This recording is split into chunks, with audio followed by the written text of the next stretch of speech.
de agosto de 2023. Em apreciação à ata da 17ª sessão ordinária do dia 1º de agosto de 2023. Pela aprovação, presidente. Vamos ter a lista de processos retirados de pauta e adiado, que são quase 100, ou próximo de 100 o número, né? Veja. Começando agora a leitura dos processos adiados e retirados de pauta. Iniciando pela relatoria do desembargador Francisco Darival Bezerra Primo, número 1, embargo de declaração cível 307372, dígito 08 de 2016. Número 2, embargo de declaração cível 307372, dígito 08 de 2016. Número 5, embargo de declaração cível 0081925, dígito 03 de 2005, barra 50.000. Número 7, embargo de declaração cível 0493057, dígito 79 de 2011. Número 13, embargo de declaração cível 0023149, dígito 34 de 2010. Número 14, embargo de declaração cível 0893197, dígito 43 de 2014. 21, embargo de declaração cível 0201973, dígito 79 de 2022. Número 25, embargo de declaração cível 303722, dígito 22 de 2008. 31 de pauta, agravo de instrumento 0626960, dígito 96 de 2023. Número 32, agravo de instrumento 0640355, dígito 92 de 2022. Número 34, agravo de instrumento 0631617, dígito 18 de 2022. Número 36, agravo de instrumento 0636259, dígito 34 de 2022. Número 39, agravo de instrumento 0624800, dígito 98 de 2023. Número 40, agravo de instrumento 0630087, dígito 76 de 2022. Número 41, agravo de instrumento 0631688, dígito 20 de 2022. Número 42, agravo de instrumento 0637474, dígito 45 de 2022. Número 43, agravo de instrumento 0638786, dígito 56 de 2022. Número 44, agravo de instrumento 0624546, dígito 28 de 2023. Número 45, agravo de instrumento 0626481, dígito 06 de 2023. Número 46 de pauta, agravo de instrumento 0626888, dígito 12 de 2023. Número 47, agravo de instrumento 0628217, dígito 59 de 2023. Número 48, agravo de instrumento 0628351, dígito 86 de 2023. Número 49, agravo interno cível 0629820, dígito 07 de 2022. Número 50, agravo interno cível 0631284, dígito 66 de 2022. Número 52, apelação cível 0054077, dígito 92 de 2021. Número 58, apelação cível 0167584, dígito 91 de 2016. Número 61, apelação cível 0100-155, dígito 73 de 2017, apelação cível número 63, que é a 00-301-8827 de 2019, número 65, apelação cível 0140-543, dígito 81 de 2018, número 69, apelação cível 015-3267, dígito 93 de 2013, número 70, apelação cível 0100-417, dígito 23 de 2017, número 74, apelação cível 0510-363, dígito 61 de 2011, número 76, apelação cível 0467-024, dígito 52 de 2011, número 83, apelação cível 0051429, dígito 09 de 2021, número 93, apelação cível 0010594, dígito 06 de 2013, da relatoria do desembargador Francisco Bezerra Cavalcante, número 116, apelação cível 0267832, dígito 26 de 2020, número 117, apelação cível 0234-028, dígito 33 de 2021, número 118, apelação cível 0099011, dígito 45 de 2009, número 122 de pauta, apelação cível 0844206, dígito 36 de 2014, número 123, apelação cível 0211-426, dígito 29 de 2013, número 124, apelação cível 018-8652, dígito 97 de 2016, número 125, apelação cível 0042226, dígito 30 de 2014, número 126, apelação cível 015-2371, dígito 26 de 2008, número 127, apelação cível 0056597, dígito 14 de 2014, número 129, apelação cível 011-5175, dígito 22 de 2008, número 132, apelação cível 032-5317, dígito 82 de 2000, Número 133, apelação civil 0051-018, dígito 37, 2021. Número 134, apelação civil 011-6357, dígito 28, 2017. Número 135, apelação civil 026-3308, dígito 83, 2020. Número 136, apelação civil 005906, dígito 97, 2014. Número 137, apelação cível 02025, dígito 74, 2022. Número 138, apelação cível 001091786, 2018.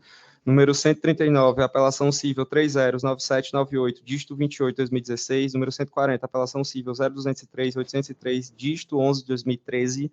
Número 141, apelação civil 30615583, dígito 83, 2011. Número 146, apelação civil 0111-669, dígito 57, 2016.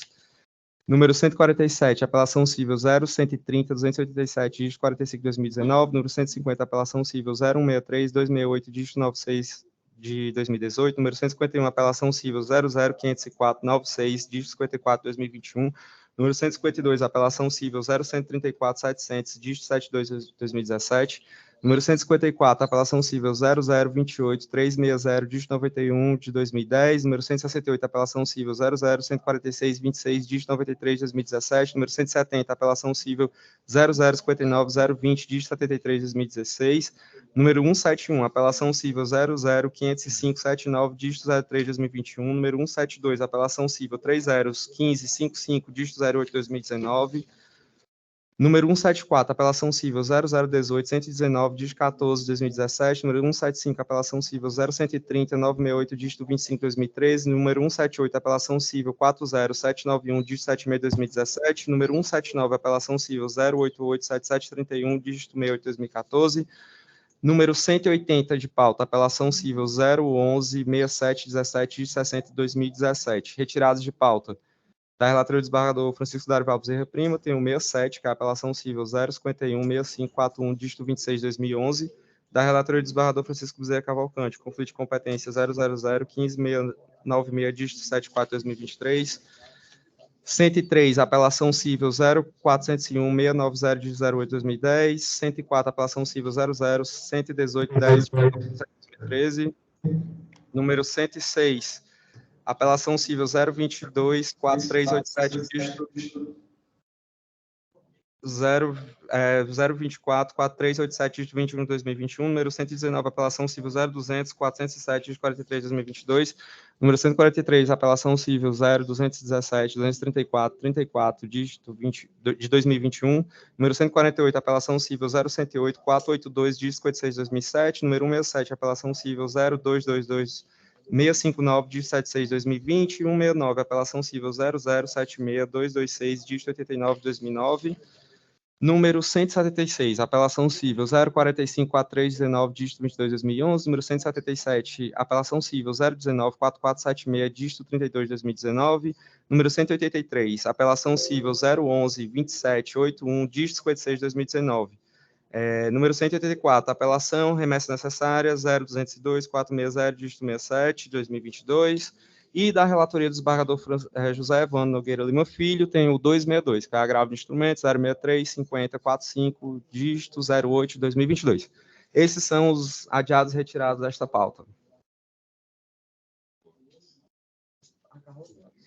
Temos dois pedidos de preferência. O primeiro é o 208, é da minha relatoria, e o segundo é o 253 da relatoria do desembargador Evandro, já localizando aí enquanto eu preparo aqui o meu. O primeiro é o processo de número 092-1209, dígito 67, de 2014. Apelante apelado Francisco Chagas Souza Fontinelli, apelante apelado ESA Investimentos Imobiliários Limitada. Esse é o primeiro, é meu. É os 208. É só de preferência.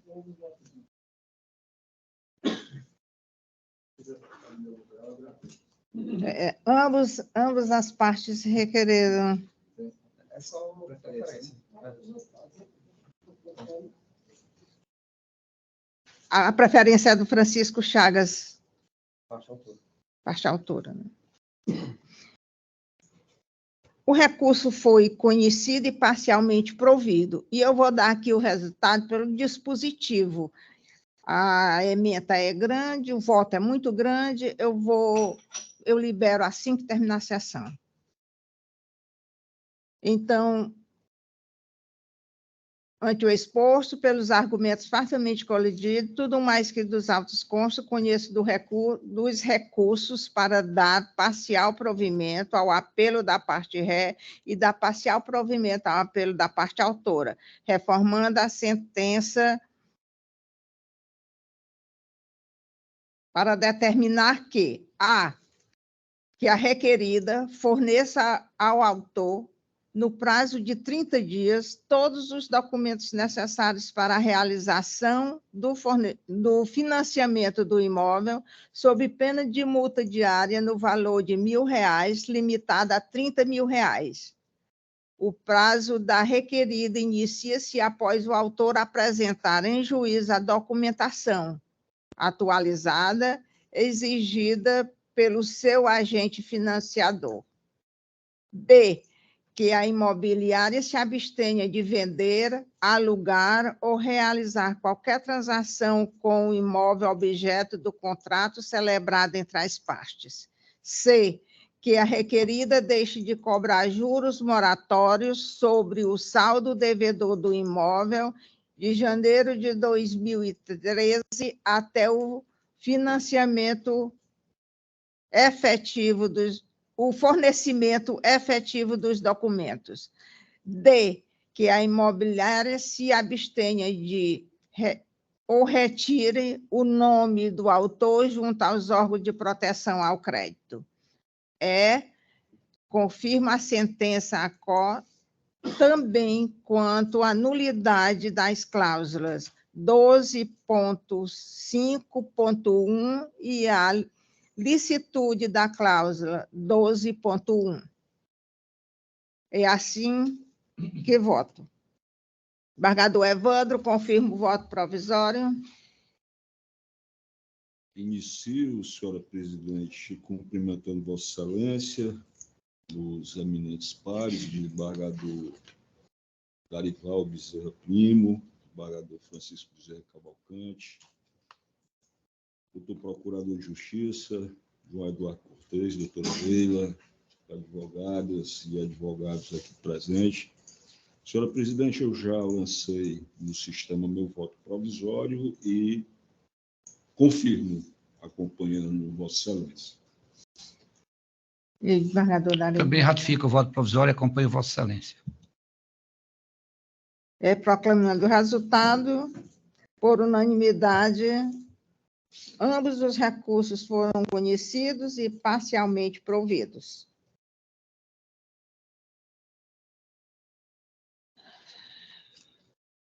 O processo de pauta número 253.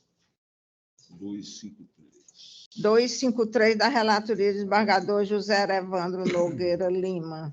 Perfeito, senhora presidente. De pauta para julgamento. Eu me permitir... É o processo número 091-8895, dígito 51 de 2014.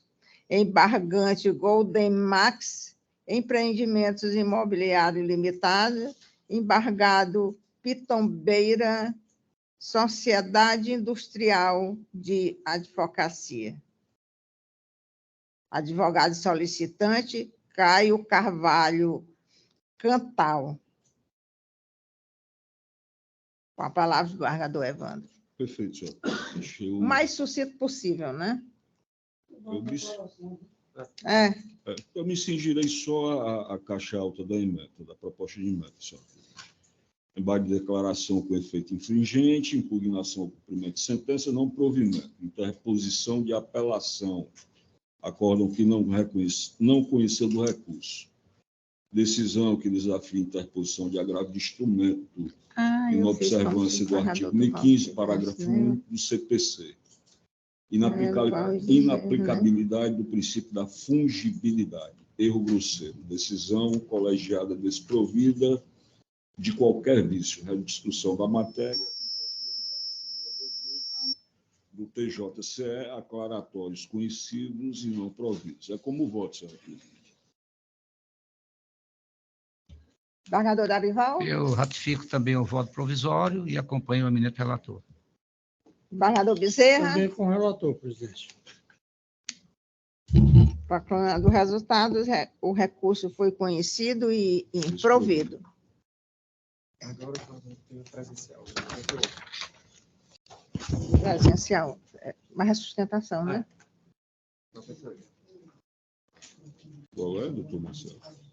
Temos 3 pedidos de sustentação em que os advogados estão presentes. Então, vamos dar também a preferência, né? O 98. É da relatoria de quem? Desembargador Bezerra. 98. Da relatoria de desembargador Bezerra, é o processo 0627768, dígito 04 de 2023. É um agravo de instrumento. Chame as partes, por favor.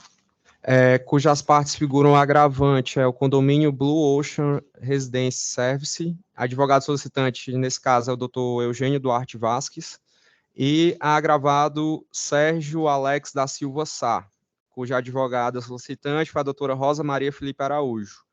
Ambas as partes solicitaram e a relatoria do desembargador Francisco Bezerra Cavalcante.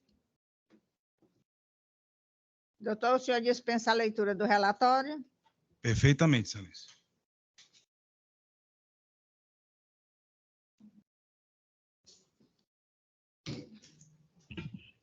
Mas só tem... Pela parte agravante.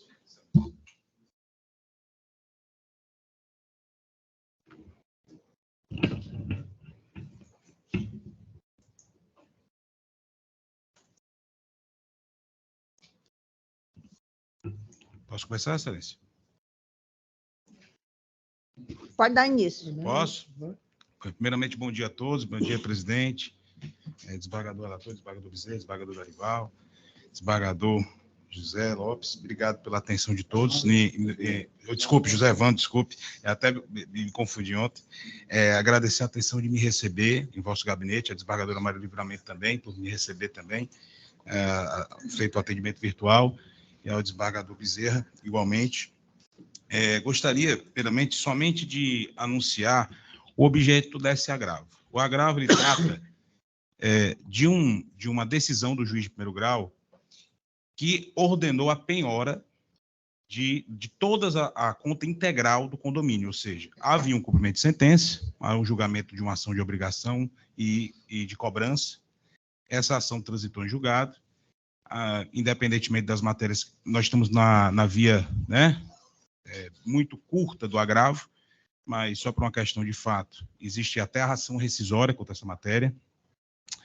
E em relação à decisão específica, que é o que nos interessa no julgado de hoje de manhã, ela trata exatamente do excesso, vamos assim dizer, inclusive de uma previsão já definida no Código de Processo Civil Novo, no artigo 805, que é do meio menos oneroso ao devedor. E a execução se trata de uma execução contra um condomínio, desembargadora Maria Livramento. Nós estamos tratando de um condomínio onde existem pessoas que residem, muitos idosos, a maioria das pessoas que lá residem são idosos. É um condomínio que possui, portanto, interesses de terceiros, moradores daquele ambiente, né, daquele condomínio vitalício. E, nessa questão, o que aconteceu no primeiro grau? O magistrado deu cumprimento à sentença e mandou executar a quantia de R$1.100.000, desembargadora Maria Livramento. Então, a Vossa Excelência imagina um condomínio em que existem terceiros, existem obrigações legais com funcionários, questões envolvendo custos de manutenção de elevador e etc., áreas comuns, e a própria manutenção da sua existência como condomínio, como associação, se torna totalmente ineficiente. Se houver um bloqueio de R$1 milhão, que não tem na conta do condomínio, mas o condomínio tem uma receita mensal, que são exatamente o pagamento das taxas ordinárias. Esses pagamentos dessas taxas ordinárias servem para a manutenção do interesse comum. O condomínio há um interesse coletivo, não é um interesse individual, não é uma empresa empresária, não é uma entidade que tem fins lucrativos, que tem, portanto, excelência lucro. Né? É uma entidade que o que arrecada se usa para a própria manutenção e estabelecimento daquelas questões que envolvem a própria gestão. E, obviamente, o condomínio não pode ficar ceifado de todo o seu rendimento, sob pena a própria gestão ficar inviabilizada e atingir, inclusive, interesses e direitos de terceiros. Uma coisa, nós temos que fazer o equilíbrio, o direito e os precedentes jurisprudenciais são muito claros sobre o equilíbrio do direito, né, que nos torna o princípio da proporcionalidade e da razoabilidade. E eu acho que nós temos que ter a convicção de que a satisfação do crédito, nós temos que fazer esse equilíbrio, satisfação do crédito e a subsistência do condomínio. A satisfação do crédito ela pode ser feita de várias formas. A jurisprudência pátria, em vários ramos do direito, não só no direito, vamos assim dizer, da área que a gente chama da justiça comum, mas na própria justiça laboral e na justiça fiscal, existem limitadores da satisfação do crédito alimentar e as satisfadores do crédito de natureza fiscal. Os precedentes da Justiça do Trabalho, por exemplo, estabelecem limites do faturamento das empresas para que haja o pagamento de dívidas trabalhistas. Isso é uma construção jurisprudencial que foi mantida e entendida e compreendida e firmada, inclusive, pelo Tribunal Superior do Trabalho. E aqui na Justiça Estadual, como também na Justiça Fiscal, igualmente, os mesmos fundamentos sobre o percentual do faturamento da empresa. E aqui, repito, não se trata de empresa de desembargador Maria do Livramento, se trata de um condomínio. Ele não tem lucro, ele não tem uma atividade economicamente que busque um lucro. Ela simplesmente arrecada para o bem comum. Em resumo, é isso. Não existe lucro para o exercício da atividade, né, de gestão do condomínio e de arrecadação de taxa ordinária.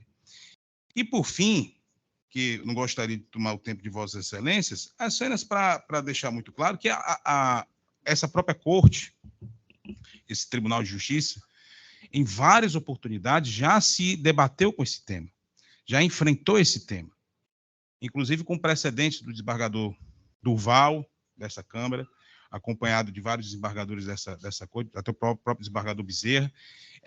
Existem vários julgados da Corte de Justiça Estadual em que há limitação da seara, da porcentagem dos valores sobre a dívida, né, vamos assim dizer, em conteste, que, ao nosso ver, é discutível ainda em várias searas, repito, só para uma questão de fato, existe uma ação rescisória em curso, e o que nós estamos aqui colocando é apenas a limitação de um valor para que se seja mantida a atividade do condomínio e, obviamente, uma limitação do pagamento dessa dívida num percentual que não inviabilize essa atividade. E juntando inúmeros precedentes assim informados. Então, o que nós estamos aqui pedindo é, primeiramente, que seja, inclusive, revista a questão do percentual, que foi colocado pelo nobre desembargador Bezerra em 15%, apresentei alguns entendimentos jurisprudenciais de outros tribunais pátrios sobre edifício, né, sobre condomínio, em que há uma limitação em 10%, jurisprudências que apresentei no Tribunal do Rio de Janeiro, de São Paulo e de Minas, que trata condomínio diferente de uma empresa, que a empresa se coloca 15%, né, sobre o faturamento, e nesses entendimentos desses outros órgãos, né, outros tribunais, há um entendimento que há uma diferença entre empresa e condomínio, por isso que o condomínio teria que ser só 10%, e no caso de não ser atendida a questão dos 10%, que seja mantida integralmente a tutela concedida pelo desembargador Bezerra, no sentido de limitar em 15% sobre a arrecadação do condomínio. Apenas um parênteses, desembargador Bezerra, até porque é matéria que já foi revista pelo magistrado de primeiro grau, é que não há mais a necessidade de ser feito o Bacenjude, né, mês a mês, como o magistrado gostaria.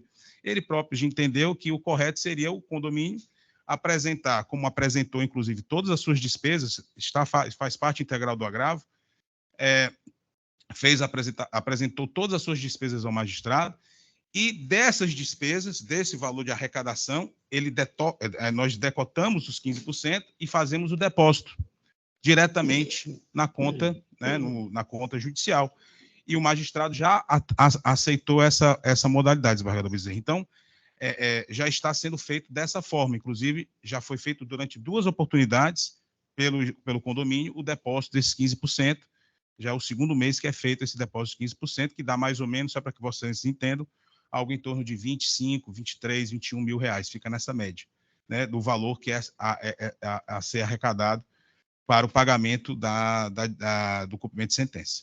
Então, é só isso, excelências, agradeço a atenção, o tempo, e pedimos aqui apenas que essa visão do artigo 805 do CPC seja atendida por vossas excelências, e que o princípio da razoabilidade e proporcionalidade, tão festejado e tão elevado nesse tribunal, assim também se aplique a essa natureza, lembrando em consideração que nós não estamos tratando de uma empresária, nós estamos tratando de um condomínio, em que existem interesses de moradores, pessoas idosas que precisam, né, ter uma estrutura funcional, que possam ter um elevador funcionando, um ambiente seguro para a sua moradia, e é assim que encerro, agradecendo a atenção de todos e desejando, primeiramente, um bom dia e que Deus nos abençoe.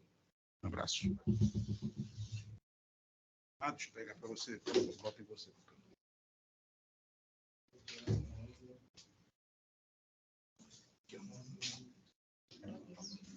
É complicado mesmo, tá? Isso aqui.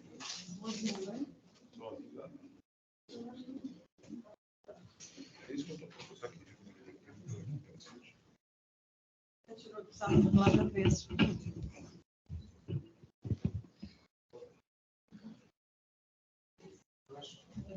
Está do lado errado, não? Está do lado errado. Olha só. Porque estava do lado, quando o teclado foi contrário. A manga estava do lado avesso. Os problemas técnicos, como é que se resolve?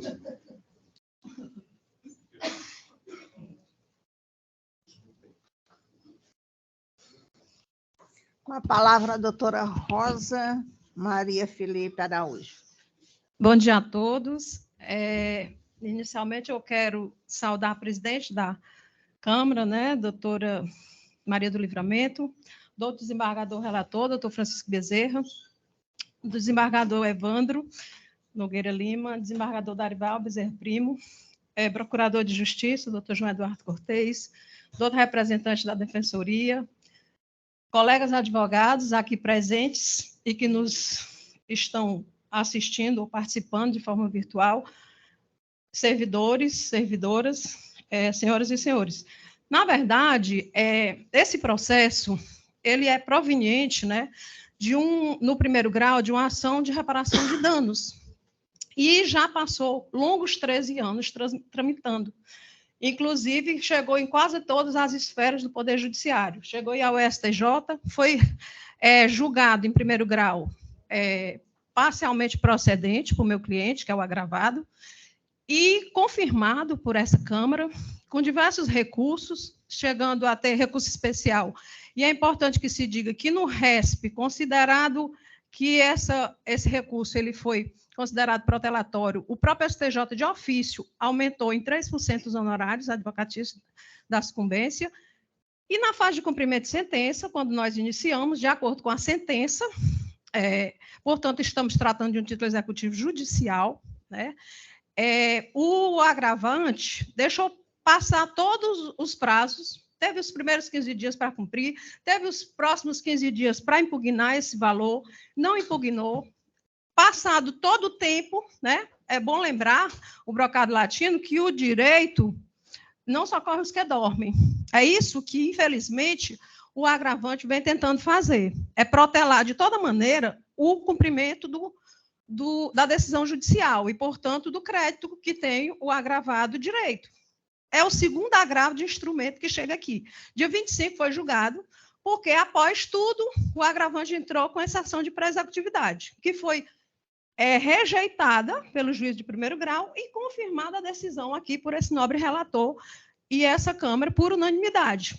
Agora ele volta com um novo agravo, não satisfeito, querendo pagar apenas 10% mensalmente, quando não anular todo o título executivo judicial que está transitado e julgado. Então, aqui nós estamos diante de duas coisas bastante importantes, né? E que não podem ser refutadas por serem constitucionalmente asseguradas, que é a coisa julgada, material e a efetividade jurisdicional. Se prosseguir a forma como o agravante vem tentando conduzir o presente processo, nós estaríamos, de certa maneira, fica difícil até encontrar palavras, desvirtuando o que o próprio judiciário já julgou. Porque, se você for pagar 10% de um valor, ele fala na quantia de 1.178.000, quantos anos esse processo dura? Nós estamos diante do manto da coisa julgada. Se assim, não existe menor onerosidade aqui. Muito pelo contrário, o princípio da menor onerosidade, ela não pode beneficiar o mal pagador. A verdade é essa. E, portanto, o nobre magistrado, ou nobre desembargador, numa visão bastante prudente, né, ordenou que fosse bloqueado 15%.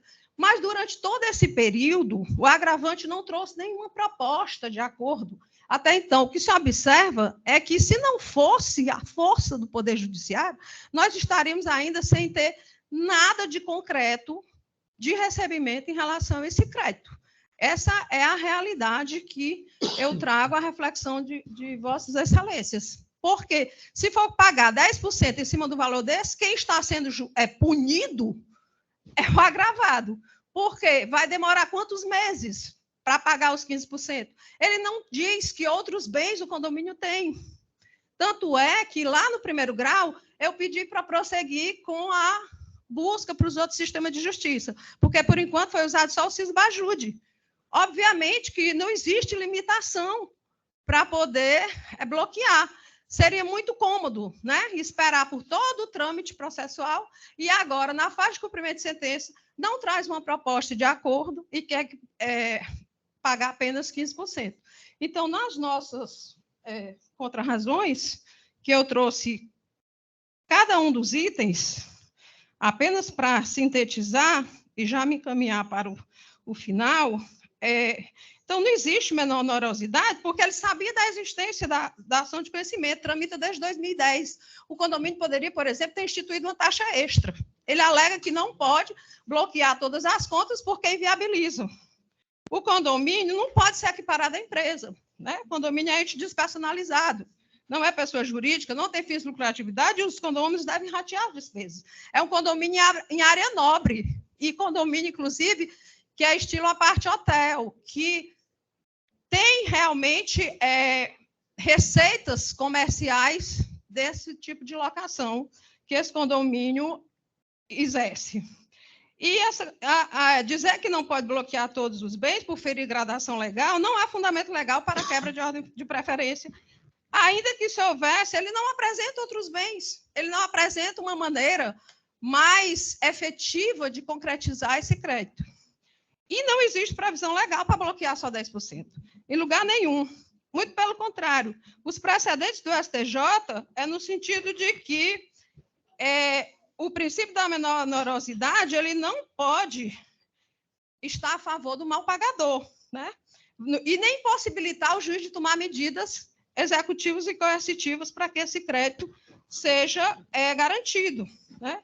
Então, considerando essas razões que eu trouxe, o que eu requero a Vossas Excelências é que revogue a decisão monocrática interlocutória, a liminar de 15%, e seja mantida a decisão interlocutória do MM Juízo Acor, ordenando a penhora eletrônica de todos os ativos financeiros do condomínio agravante.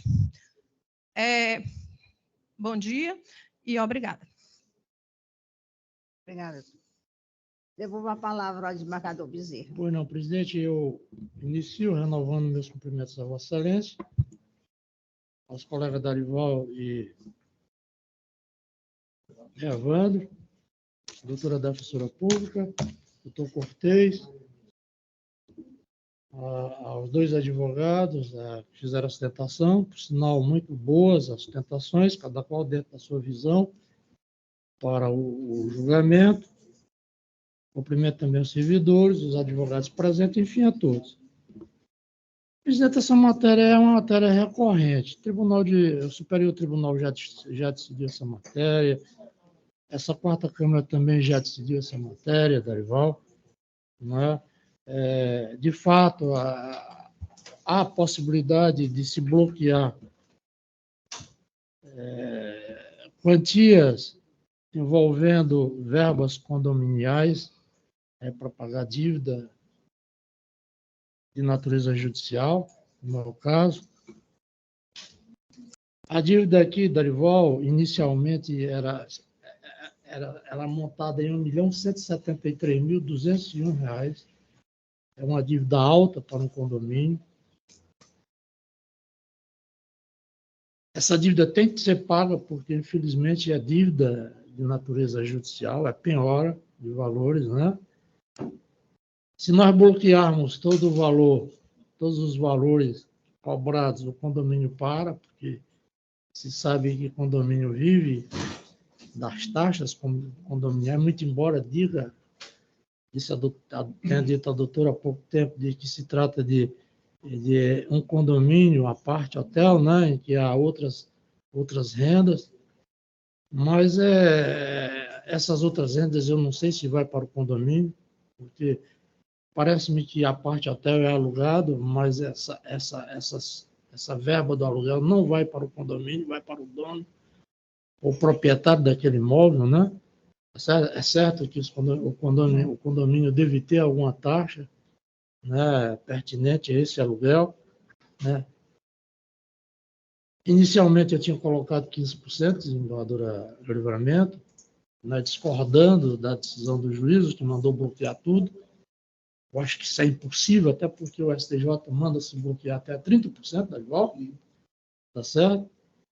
E eu ponderei muito à luz do que vi nos autos, do valor da dívida. Eu peço desculpa ao doutor Eugênio, mas não deu para manter os 15% e eu estou acrescentando, né? Em nome até do prazo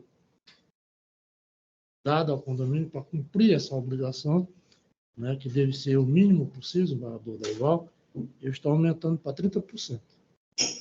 Né? Por isso que eu estou dando parcial provimento. Estou seguindo rigorosamente o que o STJ tem determinado para casos análogos. É certo que o condomínio pode, não sei por que não fez, porque pelo menos o meu, quando surge uma dívida dessa forma, ele reúne uma assembleia, né, sugere uma taxa extra, e ali se divide por todo mundo e a gente se vê livre dessas coisas. Não sei por que não foi feito isso lá, também é problema meu. Né? Então, eu voto dessa forma, presidente, em aumentar para 30% o valor a ser descontado do valor bruto da dívida até a liquidação total. É dessa forma que voto. Eu votei também provisoriamente, acompanhando a relatoria, e não vejo nenhum motivo para mudar a minha decisão. Perguntar ao desembargador Evandro se confirma também o voto provisório dele. Acompanho o relator, senhora presidente, achando que ele muito bem fixou esse percentual, ponderando, né, a menor oneração do devedor e a expectativa do credor. Eu acompanho sua excelência, relator. Então, proclamando o resultado, por unanimidade o recurso foi conhecido e parcialmente provido. Obrigado pelas sustentações, foram todas duas dentro do seu... Muito boas. E agradecer também ao desembargador Vicente, ao desembargador Evandro, que me receberam muito gentilmente no gabinete. A senhora que estava de férias quando eu vim. Obrigada. Tudo de bom. Bom trabalho.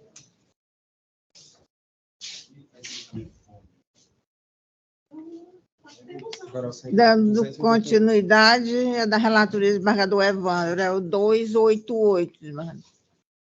É o processo 0002845, dígito 63 de 2013. Dá para conversar, né? Chama as partes. Apelação civil 0002845, dígito 63 de 2013, apelante Vera Lúcia Fernandes Monteiro, apelado Francisco Gerardo Pinto Fernandes e outra.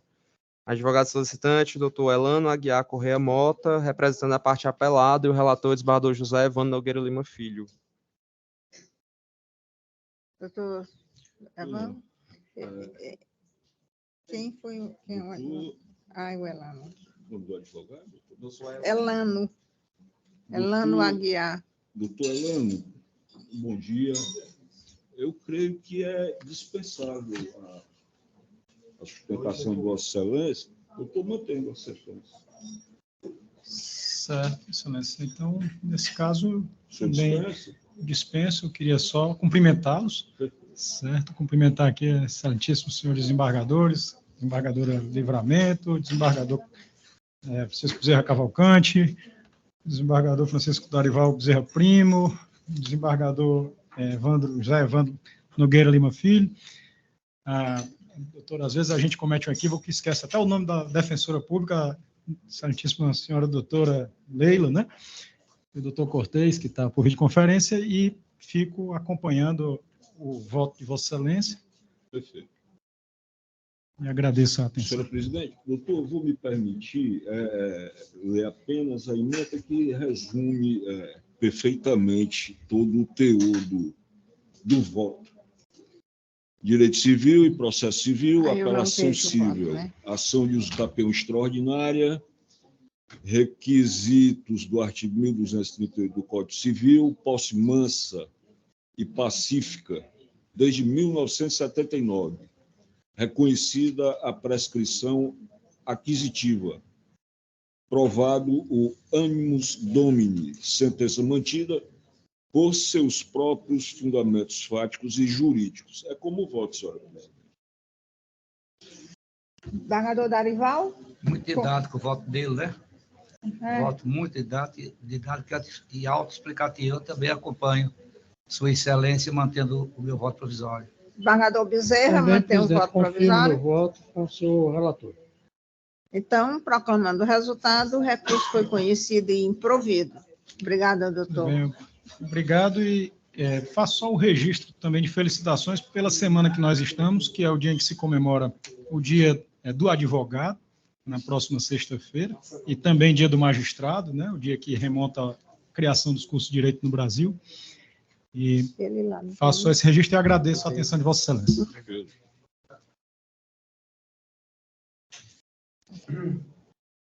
Então, vamos voltar para o início da lista, né? Sustentação. 288, 288. É o que número? 66. 66 é da relato do desembargador Darival. É o processo 019-1874, dígito 73 de 2016. O apelante é o Hospital São Carlos Limitada. Advogado solicitante é Ana Vitória Salles de Oliveira Falcão.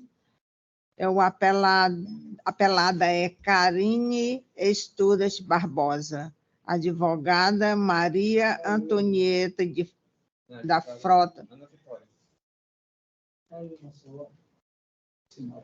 Não, é só... A apelada é Ana Antonieta da Frota Estudas. O advogado solicitante é Ana Vitória. A apelante solicitou. Relator, desembargador Darival. A doutora Ana Vitória está presente? Sim, Caiu? Não, cara, não, só puxou Mas pode falar, Doutora Ana Vitória, a senhora dispensa a leitura do relatório? Dispenso. Então, tem a palavra pelo prazo regimental. Bom dia a todos, eu cumprimento todos os componentes da Câmara na pessoa do desembargador Francisco Darival Bezerra Primo, cumprimento também os demais presentes serventuários e advogados.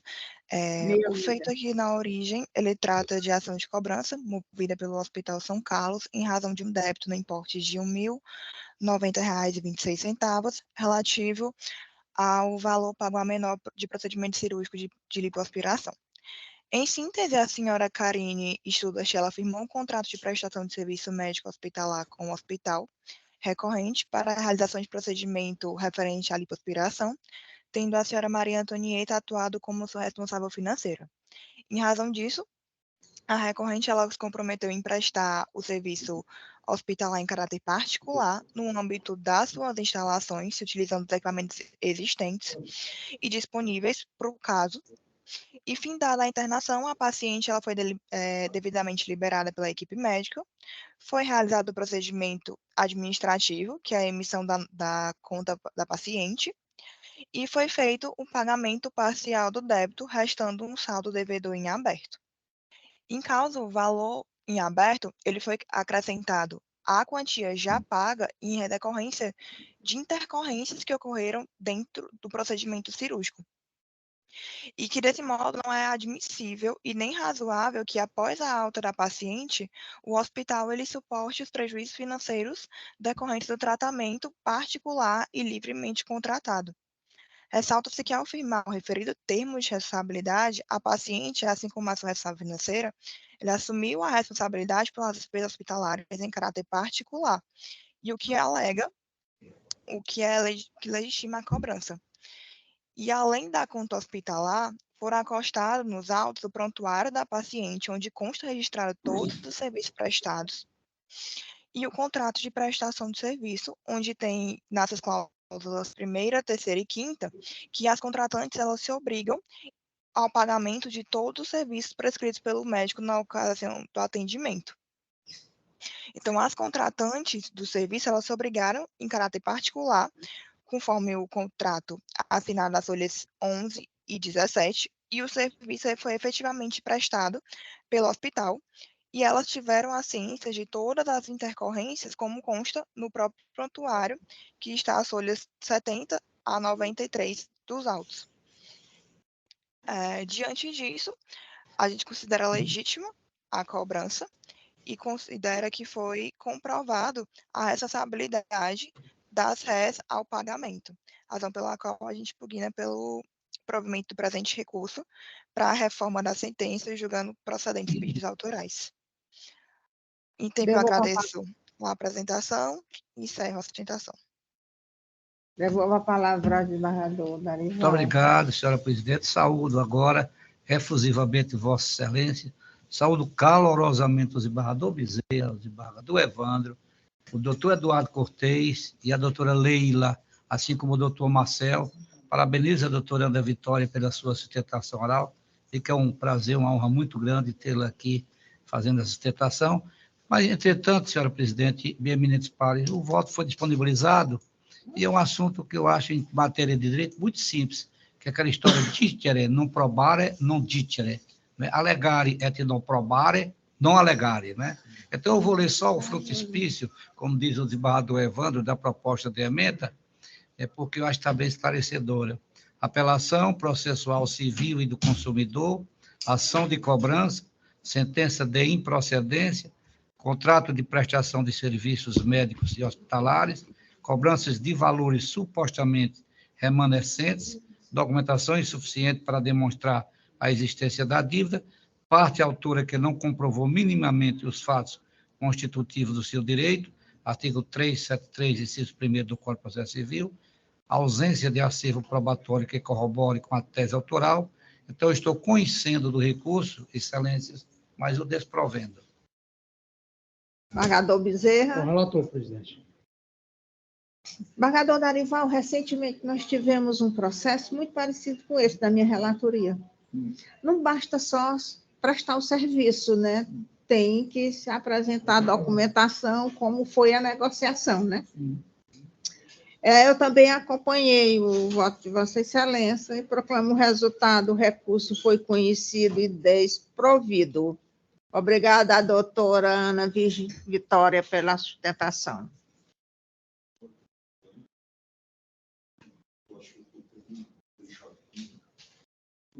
Desse processo, acho que semana passada. Foi recente. Não me lembro qual foi a sessão, mas foi muito recente. A diferença era que tinha 2 devedoras e uma estava documentada. Você sabe logo que eles colocaram... As partes eu não sei quem são. Como é que você adivinha se eles não provaram intercorrência? Ele queria provar e tal. Fazem só a nota. Deve ser excesso de trabalho, né?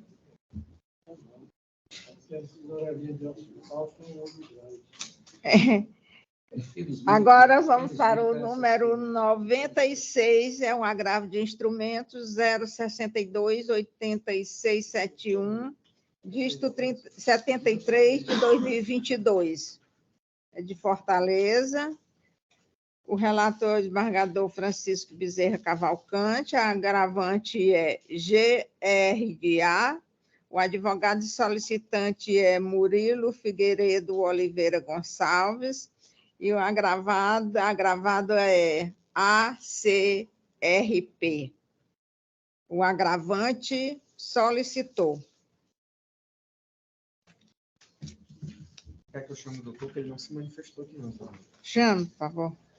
Por gentileza, o doutor Murilo Figueiredo Oliveira Gonçalves, representando a parte agravante nesse processo, se encontra? Doutor Murilo? Não está presente, desembargador Bezerra, então vamos só proclamar o resultado, né? Presidente, eu estou dando parcial provimento somente para retirar uma verba que o juiz, de forma equivocada, colocou no seu despacho. Né? E mantendo a outra verba do salário dele, o desconto do salário do policial. Um policial federal, 96. O juiz disse que ele tinha um outro emprego, uma outra atividade que não tem, está entendendo? E eu mantenho simplesmente o desconto em cima do salário dele, na forma do voto. É como voto, dando parcial provimento, presidente. Eu acompanhei Vossa Excelência e pergunto ao desembargador Evandro como vota. Acompanho o relator, senhora presidente. Então, proclamando o resultado, o recurso foi parcialmente provido por unanimidade.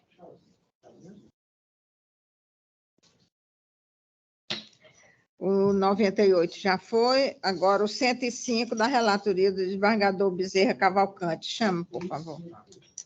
Chama agora o processo número 105 de pauta, apelação civil 0068-805, dígito 87-2005, apelante CF de M, apelado E de J, L de C, P e outros, advogado solicitante doutor Marcos de Paula Pessoa, representando a parte apelante, e o relator desembargador Francisco Bezerra Cavalcante. O advogado solicitante está presente? Tá. O apelante. É o apelante, é necessário, né, desembargador? Tá.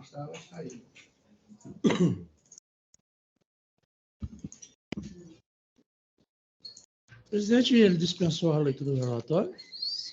Eu acho que é dispensável também a sustentação, doutor Marcos. Sim, excelência. O doutor dispensa? Sim, excelência. Então pode... Eu vou ler a cabeça da emenda, doutor Marcos, que ela bem explica a cabeça, o frontispício, né? Como disse o desembargador.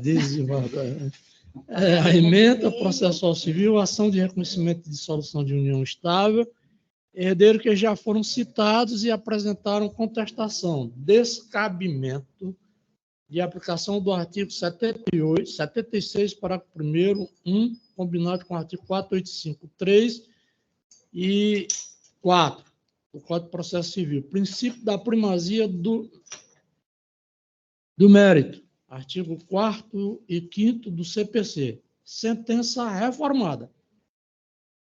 Em que sentido? Só a parte final...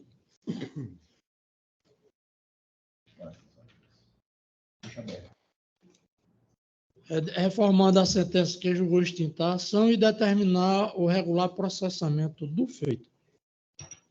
É como voto, presidente. E só para esclarecer, o doutor Marcos esteve comigo, né, lá no meu gabinete, e explicou os motivos pelos quais ele defende esse ponto de vista, que são plenamente corretos. Né? Por conta disso, e à luz do que está nos autos aqui, eu votei dessa forma.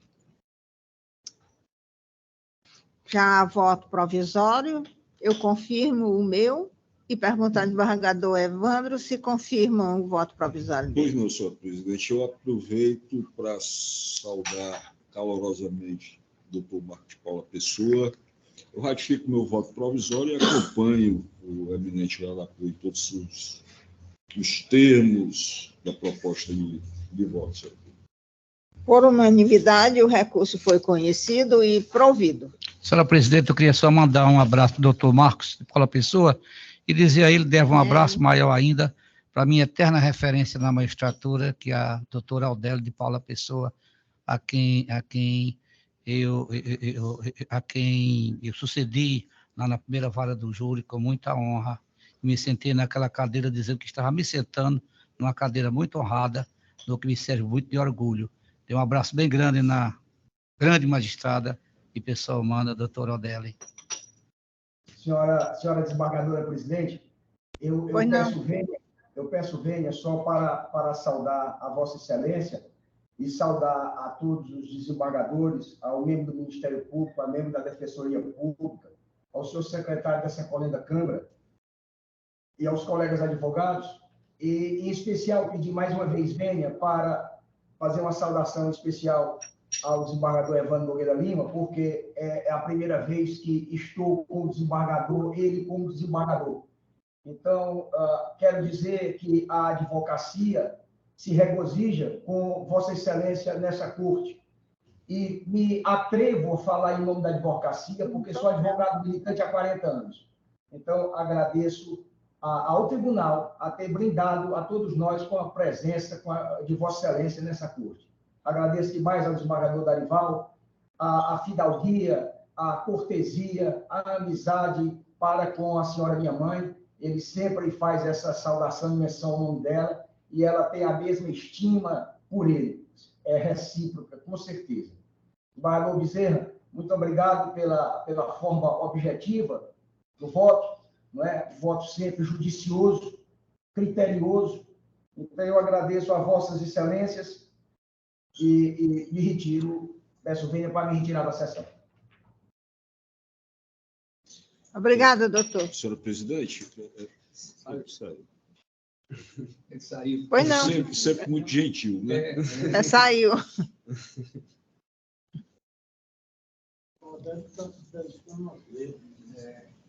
Dedicando a quê?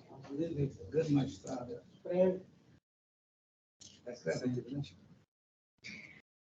Dando continuidade, nós temos aqui o processo de pauta número 120.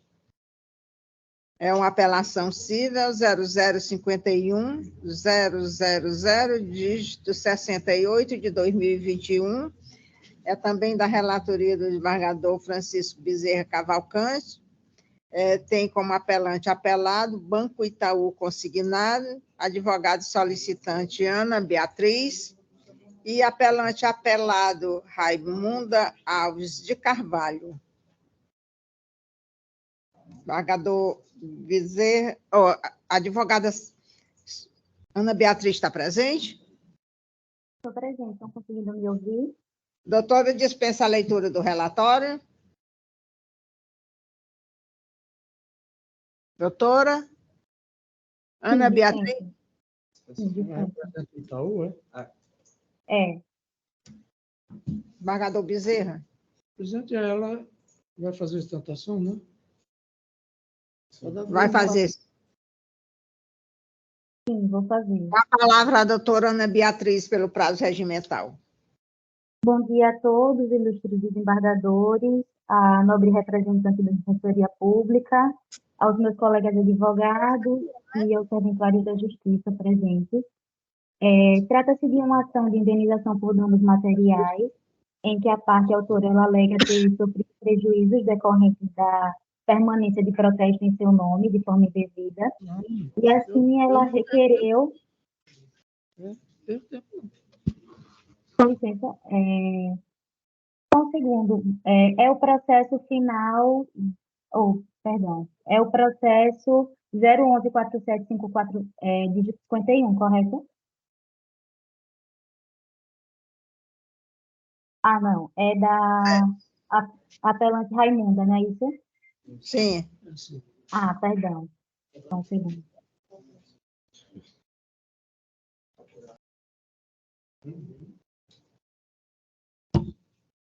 Nesse caso, trata-se de uma ação anulatória de contrato com repetição de indébito e reparação por danos morais. A parte apelada, ela alega que não contratou o empréstimo consignado final 9496, que foi registrado em seu nome, e que vem sofrendo os descontos de forma indevida, em razão de não ter contratado, né? No caso em análise, excelências, deve ser realizada audiência de instrução e julgamento, no presente caso, a fim de tomar o depoimento pessoal da parte autora, haja vista que, diante da controvérsia entre as partes acerca da regularidade do contrato, é de suma importância o depoimento pessoal dela, para que possa ser dado regular processamento ao feito de forma justa. Ocorre que o magistrado de primeiro grau, ele cerceou o direito de defesa do banco apelante, julgando a demanda, embora mesmo não se encontrasse em condições de imediato julgamento. É importante destacar, nesse caso, que o ilustre magistrado, ele também não realizou a perícia técnica para comprovar a autenticidade da assinatura aposta no contrato, sendo esta uma prova de extrema relevância para o deslinde do feito. Dessa forma, deve ser anulada a sentença proferida para que o processo ele retorne à primeira instância, reabrindo a fase instrutória, e para que seja realizada a audiência de instrução e julgamento, podendo ser ouvida a parte autora, né? Sendo oportunizada a produção de prova pericial, também requerida pela parte apelante. Quanto ao mérito, convém destacar que não merecem ser acolhidas as alegações da parte autora, uma vez que a regularidade dos contratos ela pode ser demonstrada através dos fatos apresentados em tese de defesa, uma vez que o valor, de fato, ele foi repassado para a parte autora, e, além de ter sido repassado, não houve nenhuma inconsistência pelo banco destinatário, e ela também pôde usufruir desse valor. Ela tinha ciência de que o valor foi depositado em sua conta, e mesmo assim ela não contestou o valor que foi depositado. Dessa forma, verifica-se que a parte apelada, ela não agiu culposamente, ela contribuiu de maneira determinante para a produção dos supostos prejuízos por ela alegado, e é evidente, portanto, o rompimento do nexo causal, né? Porque não há que se falar no dever de indenizar quando não há nenhum ato ilícito praticado pela parte apelante. Mas, na eventualidade de não ser reconhecida a legitimidade do contrato e sendo mantida a condenação da apelante, deve ser reformada a sentença a fim de que seja arbitrado o termo inicial da correção monetária sobre os danos morais a partir do arbitramento em primeira instância, mas, caso esse não seja o entendimento, requer que a correção monetária ocorra a partir da citação. Quanto à indenização por danos morais, percebe-se que também não existem quaisquer fundamentos para a aplicação da indenização, uma vez que a parte apelada ela não demonstrou que sofreu algum prejuízo ou dano irreparável. Dessa forma, a parte apelada ela não faz jus à indenização, tendo em vista que não houve qualquer ilícito praticado pela parte apelante. Mas, caso esse não seja o entendimento, deve ser reduzido o valor da indenização dos danos morais arbitrados, tendo em vista que se trata de um valor desproporcional, devendo a incidência dos juros de mora dos danos morais ser da data do arbitramento. É o que requer a parte apelante. Devolvo a palavra ao desembargador Francisco Bezerra Cavalcante. Presidente, renovo mais uma vez os meus cumprimentos a todos. No caso aqui, a matéria já corriqueira, eu estou conhecendo os dois recursos, estou dando parcial provimento ao recurso da parte autora para majorar os danos morais de R$5.000 e negar provimento ao recurso da ré. É como voto. Tá certo, muito certo. Eu acompanhei o voto de Vossa Excelência e o desembargador Evandro já votou provisoriamente, confirma? Então, proclamando o resultado, por unanimidade, o recurso da parte ré foi improvido e o recurso da parte autora foi parcialmente provido. Obrigada, doutora Ana Beatriz. Obrigada. Que permanece agora para o próximo processo. É o de número 173, é uma apelação civil 011, 4754, dígito 51 de 2016. É também da relatoria do desembargador Bezerra. O apelante é o Banco do Brasil S.A., Apelante Itaú Unibanco S.A., advogada solicitante Ana Beatriz e apelado GK, Indústria e Comércio de Confecções e Acessórios. Doutora, dispenso a leitura do relatório também?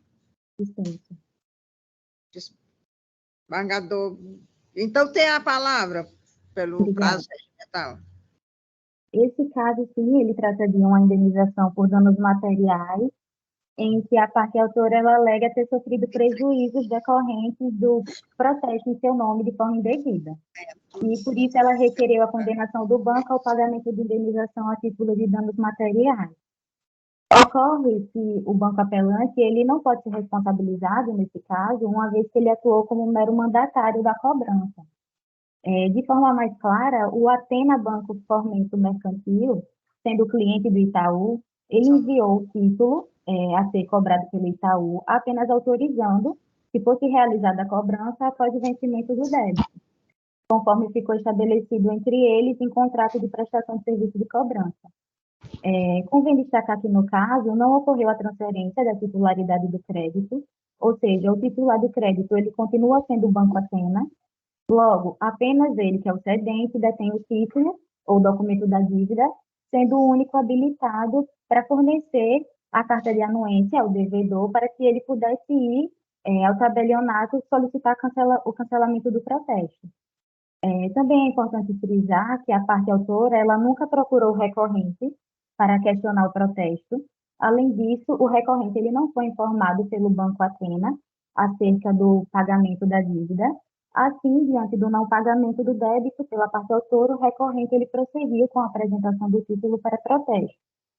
Logo, não existe nenhuma responsabilidade que possa ser imputada ao banco réu, que agiu como mero mandatário da cobrança, sem extrapolar os poderes que lhe foram conferidos, devendo ser acolhida, portanto, a preliminar de legitimidade passiva para declarar a nulidade da sentença com a consequente extinção do feito sem resolução do mérito. Quanto à questão de mérito, é possível perceber que não houve qualquer ilícito que tenha sido praticado pelo Itaú que possa justificar a indenização, uma vez que os danos eles foram causados por culpa de terceiros. Dessa forma, caso não seja acolhida a preliminar, deve ser reconhecido e provido o recurso, devendo ser reformada a sentença de primeiro grau para que seja julgada integralmente, para que seja julgada improcedente a presenteação, pois o banco ele não causou nenhum prejuízo de ordem material ou extrapatrimonial à recorrida. Caso não seja acolhido o presente recurso, deve ser modificada a sentença para sanar a omissão apontada no dispositivo sentencial, devendo constar expressamente a incidência da correção monetária dos danos materiais pelo INPC a partir do arbitramento, como entendimento atual do STJ, ou subsidiariamente a partir da data da citação, para evitar, assim, o enriquecimento sem causa da parte apelada. É o que requer a apelante. Obrigada. Então, presidente, mais uma vez, renovo meus cumprimentos a todos. Presidente, o resumo da minha decisão é o seguinte. Processual civil, apelação, ação declaratória de inexistência de débito, com pedido de repetição de indébito, combinado com danos morais e resignação dos réus, legitimidade passiva configurada, boleto bancário adulterado, fraude, responsabilidade de toda a cadeia de fornecedores, decisão fundamentada, correção monetária a partir do efetivo prejuízo, aplicação da súmula 43 STJ, recursos conhecidos, mas rejeitados, sentença irretocável. É como voto, presidente. Eu acompanhei a relatoria e perguntar ao desembargador Evandro se confirma o voto. Presidente. Confirmo. Por unanimidade, o recurso foi conhecido, mas rejeitado. Os dois recursos conhecidos. Obrigada. Obrigada.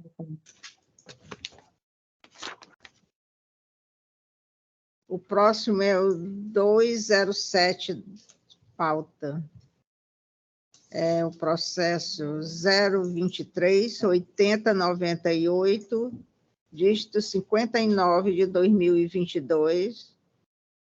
É uma apelação cível da minha relatoria. Chama as partes, por favor, deixa eu localizar aqui. cujas partes figuram o apelante André Silva Souza Freire e apelado Companhia Energética do Ceará, Enel. Advogado solicitante é o doutor Hermano Monteiro Vieira, representando a parte apelante. E a relatora, né, a desembargadora Maria do Livramento Alves Magalhães. O advogado solicitante está presente? Está. Hermano Monteiro Vieira. Presente, excelência. Doutor, o recurso foi conhecido e provido. O senhor dispensa a sustentação? Desembargadora, eu dispenso com uma ressalva de um pequeno agradecimento. Né? Agradecer à senhora pela presença, desembargadora Maria do Livramento Alves, a nossa presidente e relatora.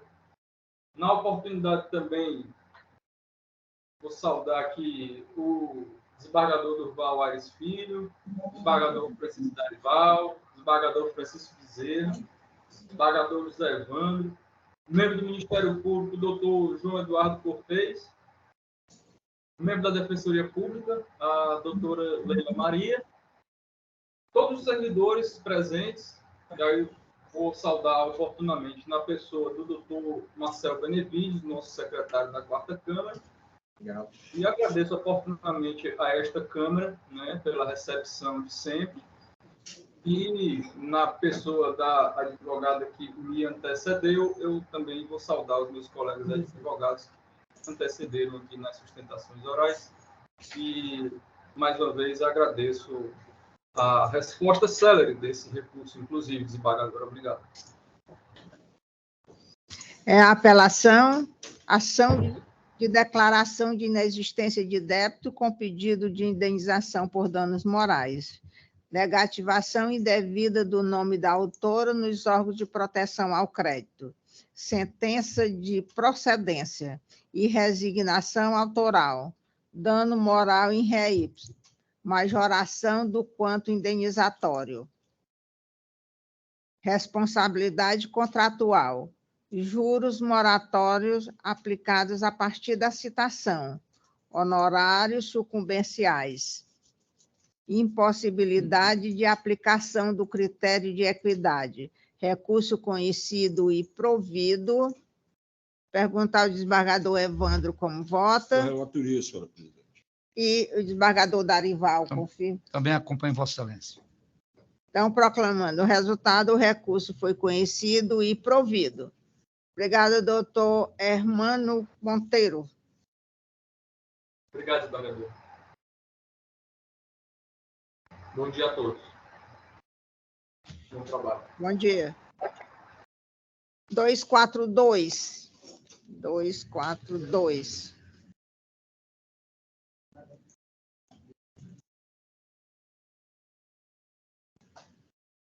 É da minha relatoria, é o processo, é uma apelação e a remessa necessária. É 016-8213, dígito 94 de 2018.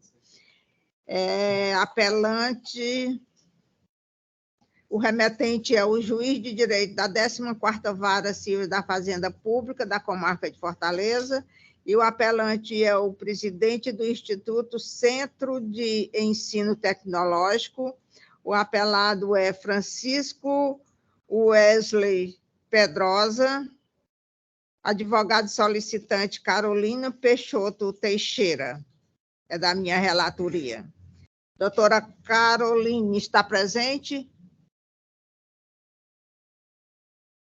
Chame aí, por favor. Por gentileza, doutora Caroline Peixoto, escuta, a senhora está sendo convocada à tribuna. Doutora Caroline, por gentileza.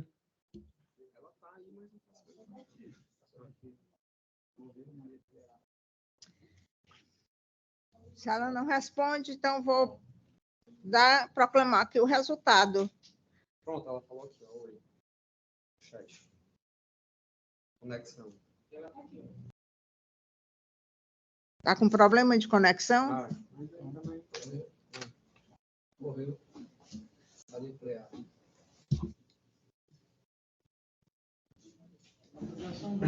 Ana Caroline não está conseguindo falar, vai ser considerada ausente. Eu vou proclamar ler a ementa, remessa necessária e apelação cível, mandado de segurança impetrado contra o presidente do Instituto Centro de Ensino Tecnológico, processo seletivo realizado para formação de cadastro de reserva de professores de nível médio. Sentença que concedeu a segurança, inconformismo da parte impetrada. O SENTEC possui natureza jurídica de direito privado, qualificado como organização social, por meio do decreto estadual, não cabimento do mandado de segurança, autoridade coatora que não exerce a atribuição do poder público, extinção sem resolução do método que se impõe. É como voto, e perguntar ao desembargador Evandro. Ratifico o voto provisório e acompanho Vossa Excelência, senhora presidente. Desembargador Darival. Também mantenho o voto provisório e acompanho Vossa Excelência. Então, o recurso foi conhecido e provido por unanimidade. 278 já foi. Estamos terminando, né? O último agora. Temos... Esse já foi. Falta só esse. O 298. O 298 é da relatoria do desembargador Evandro e ainda é desnecessário. É uma apelação cível 020-4835, dígito 70 de 2021. Chamei as partes. Cujas partes figuram o apelante Antônio Valdemar Rodrigues Albuquerque, apelada Mabele da Silva Lima, advogada solicitante a doutora Marina Paiva de Azevedo Silveira, representando a parte apelada, relator desembargador José Evandro Nogueira Lima Filho. Bom dia. Bom dia, doutora. Doutora, dispensa a leitura do relatório? Dispenso. A parte apelada, né?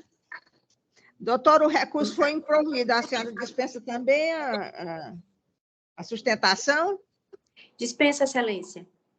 Então, com a palavra, o desembargador Evandro. Perfeito, senhora presidente. Eu vou me ater também somente à leitura da caixa alta, da proposta de ementa, que já traduz a inteireza do voto.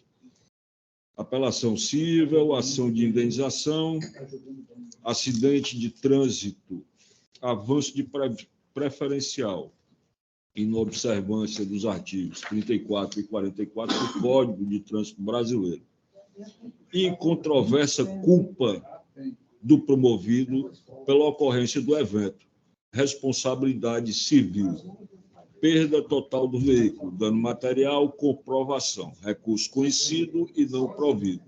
É como voto, senhora presidente.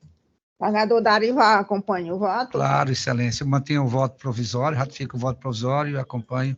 Inclusive, o desembargador Evandro está sendo muito elogiado, agora pelo Marcos, mas aqui pelo tribunal, pela rapidez e segurança nos julgamentos dele, né? Apesar de ainda jovem, né? Obrigado pelo elogio. É muito bom a decisão. Não sou eu, não. Eu apenas estou ratificando. É a voz aí, Vox Populi, Vox Dei. A voz do povo, voz de Deus. É a voz aí do povo. Desembargador Bezerra, confirma o voto provisório? Confirmo, presidente. Mas eu só queria acrescentar uma coisa. Se quiser, deixa eu ver. Tá. Se quiser, primeiro lá.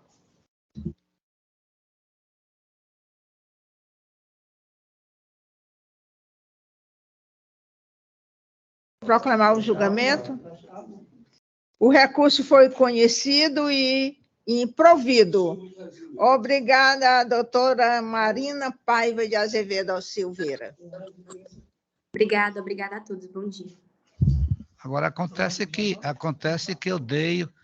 eu que era considerado durão, porque tinha feito uma corregedoria perseguidora, na hora dei um depoimento pessoal, público, em favor. Vamos confirmar nossos votos provisórios. Em todos os meus votos.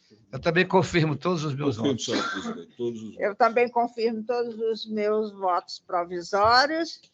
E comunico aqui que julgamos 223 processos numa hora e 20. É porque as sustentações hoje ajudaram, né? E cada vez mais objetividade, é muito importante isso. Se vai ser publicado logo em seguida, e, como diz a caixa alta, né, de estudo, para que você se estender mais, se logo você vai ver a publicação? E se no resumo você de estudo? Não tem sentido você ficar protelando. Né? E com certeza, com certeza.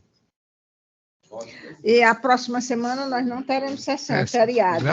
E no dia 7 de setembro também será uma terça-feira. Nós teremos... a próxima terça nós só vamos ter sessão no dia... Imaculada Conceição. Deixa eu falar uma coisa. Também tem uma coisa, presidente,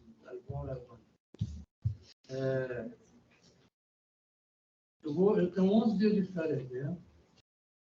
Eu vou pedir esses 11 dias, não para gozar férias, mas para viajar com meu filho e minha netinha.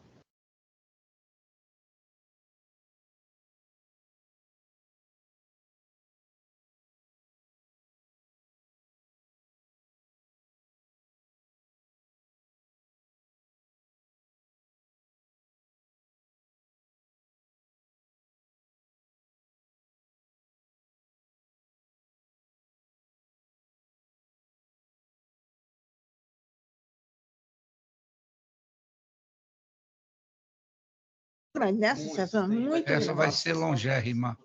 Eu estou aqui. Sim, dia 22 de agosto. 22 de setembro, você só vai... Já tem 2 meses quase. Eu só vou trazer todos os meus, porque eu estava dizendo, Dorival, perdi dois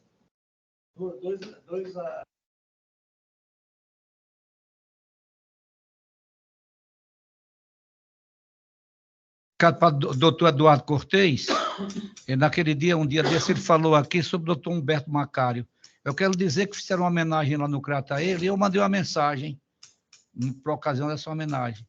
E estou comunicando a Vossa Excelência que eu fiz, inclusive, um texto bem detalhado sobre o que eu penso e sobre o que ele fez como médico, como pessoa, como político, não só pelo Cratinho de Açúcar, como a gente chama, né? Pelos guerreiros da tribo Cariri, como também por todo o Cariri e pelo Ceará, já que ele assumiu posições aqui de comando naquela época. Só lembrar o doutor. E dar um abraço para todos, presidente, só dar um abraço para todos e dizer para todos paz e bem. Declaro encerrada a sessão. O embargador Bezerra vai embora.